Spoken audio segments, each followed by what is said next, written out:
Tuan Imam kita pada rakaat pertama dia baca firman Allah, fa idza qadaytum manasikakum fadhkurullaha kadzikrikum aba'akum aw ashadda dzikra faminan nasi man yaqulu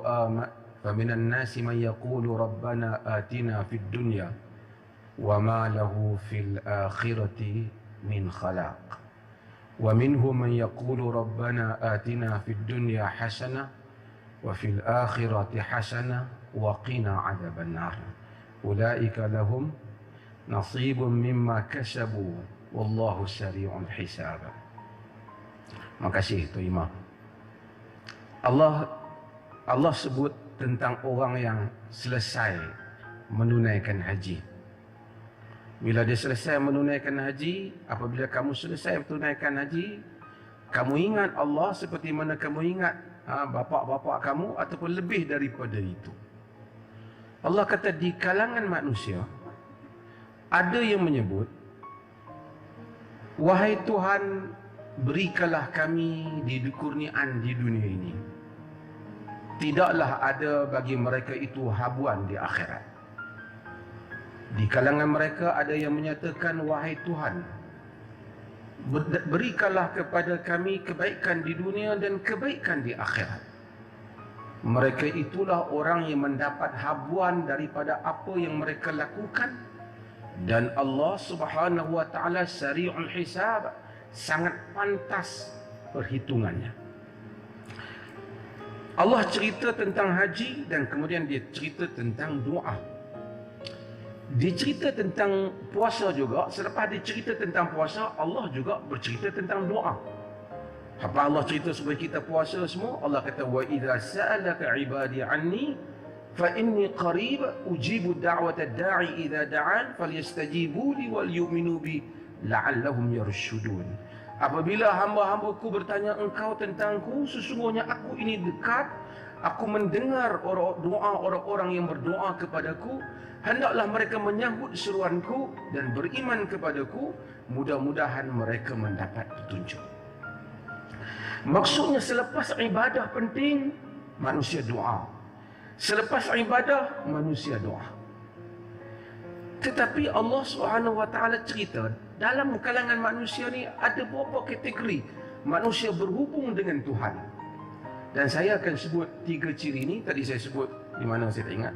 Tapi saya akan sebut untuk kita renung kita berada di mana. Satu golongan manusia, dia ibadah kepada Allah hanya kerana Allah semata-mata. Dia pergi haji, dia tak ada fikir nak berniaga ke nak beli barang, dia tak fikir. Walaupun agama benarkan, dia hanya fikir nak pergi buat ibadah, dapat pahala, nak minta ampun daripada Allah, nak minta kedudukan di syurga. Itulah seluruh fikiran dia. Kalau dia salat, dia tak ada fikir yang lain. Dia fikir nak menunaikan titah perintah Allah, nak minta keampun daripada Allah, nak dapat kedudukan di akhirat kelak. Itu golongan yang pertama. Ini the best. Pasal hammuhu, semua kesukaran kepikirannya, semua kerunsingannya berkaitan dengan hari akhirat semata-mata. Golongan yang kedua ialah golongan yang macam Allah kata tadi, dia ibadah memang minta redha Allah, tapi dia mintalah juga habuan di akhirat, di dunia ini. Rabbana atina fid dunya hasanah wa fil akhirati hasanah wa qina adzaban nar. Dunia baik, akhirat baik, dan selamatkan dia daripada api neraka. Dan demikian juga semasa puasa Allah suruh minta. Allah beritahu tentang Nabi Nuh alaihi salam. Nabi Nuh disuruh kaum dia minta ampun. Faqultu astaghfiru rabbakum innahu kana ghaffara. Aku berkata pada mereka, kaum Nuh yang degil itu, Nuh berkata pada kaumnya, mohon keampunan kepada Tuhanmu kerana dia itu Ghaffara, Maha Pengampun. Tapi Nuh bagi kelebihan minta ampun. Di samping minta ampun kerana Allah, Allah itu pengampun, yursilis samaa alaikum midrara. Dia akan menghantar langit, menghantar hujan kepada kamu turun dengan baik. Wa yumdidkum bi amwalin wa banin. Kemudian dia akan meluaskan kepadamu, membanyakkan harta dan anak pinak. Wa yaj'al lakum jannatin wa yaj'al lakum anhara. Dia jadikan untuk kamu sungai-sungai, kebun-kebun, dan dia jadikan kepada kamu sungai-sungai. Yakni ini dia punya kelebihan istighfar. Tapi perkara yang pertama, innahu kana ghafara. Dia mohon keampunan. Kita ibadat, kita harap Allah ampun kita. Kita minta tempat di akhirat, tapi kita mintalah juga di dunia ni rezeki luas, anak-anak baik. Ini golongan yang kedua, Allah redha. Tapi ada golongan yang ketiga yang kadang-kadang menjadi sindrom masyarakat moden dan dulu juga. Dia dalam segala ibadat dia tak bersentuhan perasaan dia dengan Tuhan. Dia hanya inginkan kebaikan di dunia sahaja. Ini yang kita tengok viral sedekah, maka nanti bisnes akan baik. Tanpa ada hubungan antara dia dengan Allah, seakan-akan Allah itu, saya selalu buat macam dia buat kita pergi order barang, kita tak mau tahu pun pekerja yang ambil order tu, kita tak mau tahu dia nama apa, dia siapa. Cik, saya nak minum air, tolong order nasi. Kita tak mau kenal dia, kita mau barang kita sampai. Demikianlah manusia buat kepada Tuhan, sehingga dia tidak ada perasaan lagi dalam ibadah dia kepada Tuhan. Hanya difikir, apa aku dapat kalau aku baca yang ni? Kalau aku baca surah ni, dapat apa? Dia tak mau tahu apa Allah kata dalam surah itu. Dia tak penting lagi apa makna yang Allah mahu daripadanya. Dia solat. Sebab itu ada orang yang subuh tak semayang, zuhur tak semayang, asar tak semayang, semayang hajatnya. Dan sama fenomena yang kita tengok di Indonesia, yang semayang tarawih punya cepat lah. Untuk siapa dia solat? Jika dia benar solat kepada Tuhan yang ingin menerima ibadahnya, nescaya dibuat dengan hormat. Kerana hubungan kita dengan Tuhan itu ialah hubungan ibadah, dan barulah hubungan meminta kepadanya. Iyyaka na'budu wa iyyaka nasta'in. Hanya engkau kami abdikan diri, hanya engkau kami memohon pertolongan. Ibadah, kata Syekhul Islam Ibn Taymiyah rahimahullah, ibadah itu maknanya al-khudu'u wal-dhul, berarti merendah diri dan menghina diri di hadapan Tuhan. Maka sebab itu banyak petua, baca surah ni anak dapat lelaki, baca surah ni dapat anak perempuan. Kita tanya daripada mana, dia tak tahu daripada mana. Seakan-akan surah itu sendiri ada keajaibannya. Sebab itu maka ada orang baca ayat kursi nak halau hantu, dia harap ayat kursi yang halau hantu, bukan dia harap Allah Azza wa Jal. Kemudian dia heran kenapa ayat kursi ku tak berkesan. Karena tidak ada akidah di dalam pembacaannya. Dan ini jadi satu fenomena masyarakat yang tidak mencari Tuhan, cuma nak cari apa amalan agama yang kalau saya buat, saya dapat habuan dunia yang ini, tanpa dia berhubung dengan Tuhan. Agama itu, hubungan dengan Tuhan itu ada kemanisannya. Tadi saya sebut contoh. Manusia apabila bercinta, semuanya manis. Dia merangkapkan ungkapan cinta pada kekasihnya manis. Sebab tu orang bercinta, dia menyanyi lagu cinta pun dia syok lah. Walaupun suara dia nak pecah mikrofon. Sebab dia menghayati makna-makna itu. Kerana ada orang yang dia bercinta. Tapi kalau 70 tahun dia tak ada siapa nak cinta, dia menyanyi pun dia tak mahu dah. Dulu masa muda-muda zaman bercinta, kerana pada cinta itu ada nikmatnya.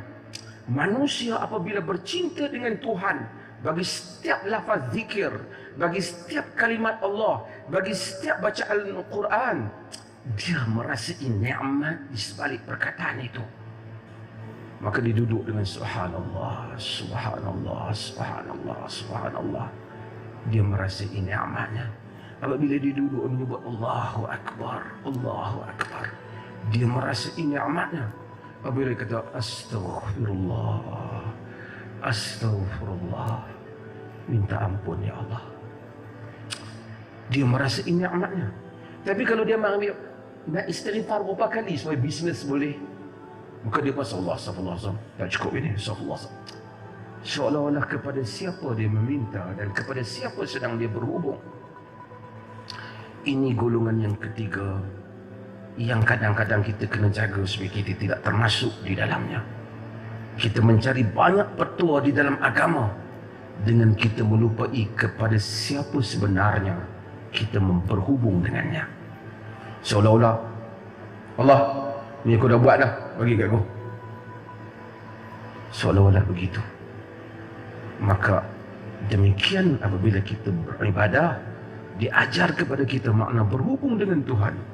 Maka Allahu Akbar, kita salat dengan baik dan kita beribadah dan kita mengharapkan kepadanya, bukan kita meminta kepadanya dalam keadaan kita tak mau kenal dia. Ini fenomena yang kita lihat, gantung ayat 1000 dinar di dinding, meniaga laku. Seolah-olah ayat 1000 dinar tu bagi power kat dia. Ayat hanya ayat Tuhan pemiliknya. Inilah juga orang yang pergi Mekah, duduk pegang Kaabah, nak minta selesaikan masalah. Seolah-olah Kaabah menyelesaikan masalahnya. Kaabah, Mekah, Madinah ataupun Malaysia, sama saja bumi Tuhan. Malam Lailatul Qadar atau bukan malam Lailatul Qadar, kesemuanya hari-hari yang diciptakan oleh Tuhan yang sama. Bezanya, Allah melimpahkan rahmatnya melebihi dibandingkan hari-hari yang lain. Rahmatnya melebihi dibandingkan tempat-tempat yang lain. Jika kita mengharapkan tempat melupai penciptanya, maka kita tidak mustajab doa kita, kerana kita tidak meminta kepadanya. Demikian orang yang cari 10 malam yang akhir, yang apa pun tak, bangkit suruh tengok Lailatul Qadar mai lagi kan. Dia ingat Lailatul Qadar tu macam Santa Claus, mari dia bagi barang kat orang. Ini adalah konsep yang salah dalam pemikiran orang-orang yang mereka itu apabila beribadah kepada Allah. Maka Allah beritahu, ada orang hanya minta dunia saja, dan dunia ini berjalan dengan pantas. Saya rasa saya baru je berdiri di sini tahun lepas untuk bagi tazkirah di sini. Mungkin tahun depan bukan saya dah, ataupun wali mula. Masa begitu pantas berjalan. Ka'annahum yawma yarawnaha lam yalbathu illa 'ashiyatan aw duhaha. Seakan-akan pada hari kita melihat akhirat nanti, mari kiamat, kita tak duduk di dunia ini melainkan satu pagi ataupun satu petang saja. Tengok sebahagian wakil ayat, dulu saya kenal, sekarang dah tak ada wakil ayat. Sebahagian orang yang boleh berjalan, sekarang dah kurang boleh berjalan. Sebahagian yang hitam rambutnya, sekarang sudah putih rambutnya. Jika suruh kita bersembang cerita yang lepas, dalam masa setengah jam cerita itu telah pun habis. Dulu saya kerja 5 tahun, 3 tahun, 4 tahun, habis. Dunia terlalu pantas. Tuhan kata seakan-akan satu pagi atau satu petang saja hakikatnya. Di samping kita meminta habuan kita di dunia, jangan lupa hidup kita yang sebenarnya di akhirat. Dan ini semua perbalahan-perbalahan kita ini, perbedaan-perbedaan kita ini, semuanya akan berakhir. Nabi SAW apabila ditanya, apa yang baginda minta bila malam-malam baginda solat, Allahu Akbar, dia buka sembahyang dia baca iftitah. Doa iftitah ni banyak. Antara ya, apabila malam, Nabi akan baca Allahumma Rabb Jibril wa Mikail wa Israfil fatir as-samawati wal ard alima ghaibi wa syahada anta tahkum baina ibadika fima kanu fihi yakhtalifun ihdini lima ikhtalafa fihi min al-haqqi bi'idhnik innaka tahdi man tasha'u ila siratal mustaqim. Wahai Tuhan Jibril, wahai Tuhan Mikail, wahai Tuhan Israfil, pencipta langit dan bumi, yang mengetahui yang gaib dan yang batin, Engkaulah yang memutuskan apa-apa yang hamba-hambamu perselisihkan. Tunjukkanlah aku pada jalan yang lurus, kebenaran apa yang mereka selisihkan. Sesungguhnya Engkaulah yang menunjukkan kepada jalan yang lurus. Tuan-tuan sekalian, kita selalu minta banyak benda dalam hidup kita. Kita terlupa untuk meminta hidayah. Sebab itu dalam hidup yang singkat ni, minta hidayah. Saya selalu ulang hal ni. Perkara yang pertama, macam kita semayang, kita dia Iyyaka na'budu wa iyyaka nasta'in. Hanya Engkau kami sembah, hanya Engkau kami mohon pertolongan. Doa. Apakah doa yang pertama Tuhan ajar selepas daripada ini? Ihdinas siratal mustaqim. Tunjukkanlah kami jalan yang lurus. Sihat perlu, makanan perlu, anak isteri perlu, tetapi hidayah jauh lebih kita perlukan. Sebab itu dalam apa keadaan bangun, hatta mufti bukan mesti betul, tok guru bukan mesti betul. Hidayah Tuhan, hatta Nabi minta supaya Allah tunjukkan dia jalan yang lurus. Maka jangan lupa dalam hidup ni, dalam segala doa kita, kita berjalan di atas dunia ini sebelum bertemu dengan Tuhan. Petunjuk kita bukan semua manusia-manusia ini. Bergantung pada Tuhan. Ya Allah, tunjukkanlah aku jalan yang lurus. Itulah sebesar-besar perkara yang perlu kita perlu dalam hidup ini. Merentasi segala perkara yang lain.